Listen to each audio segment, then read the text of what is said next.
Hello बच्चों, तो आओ प्रश्न को देखते हैं। समरूपता की SAS कसौटी को प्रतिपादित कीजिए। तो दिए गए प्रश्न की मुख्य अवधारणा की बात करें तो बच्चों यहाँ पर हम बात करेंगे भुजा, कोण, भुजा अर्थात SAS समरूपता कसौटी अर्थात नियम के बारे में। तो बच्चों देखो, यदि एक त्रिभुज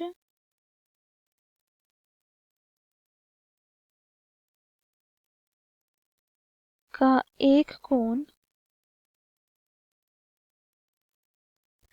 अन्य अर्थात दूसरे त्रिभुज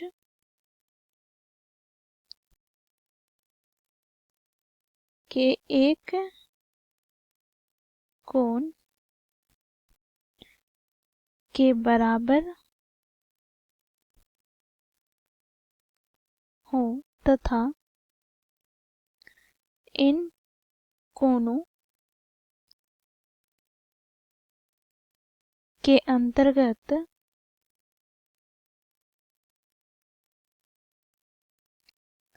रेखाएं समानुपाती हों अर्थात समान अनुपात में हो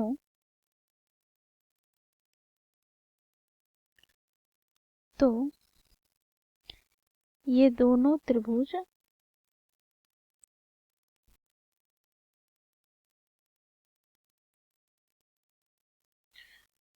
SAS समरूपता कसौटी अर्थात नियम से समरूप होते हैं। तो इस मुख्य अवधारणा की सहायता से बच्चों हम दिए गए प्रश्न को हल करते हैं। बच्चों देखो, यहाँ पर त्रिभुज, पहले वाले त्रिभुज को हम ABC ले लेते हैं, दूसरे वाले त्रिभुज को DEF। तो बच्चों देखो, यदि त्रिभुज ABC के कोई एक कोण यहाँ पर A ले लेते हैं या दूसरे वाले त्रिभुज के कोण D के बराबर हो तो यहाँ पर लिखेंगे हम त्रिभुज ABC तथा त्रिभुज DEF में यदि कोण A बराबर कोण D हो और बच्चों देखो इन दोनों को बनाने वाली रेखाएं समान अनुपात में हो अर्थात यहाँ पर बच्चों देखो AB और बच्चों देखो यहाँ पर DE, तो AB बटे DE बराबर हो जाए किसके, तो बच्चों देखो यहाँ पर AC बटे DF के।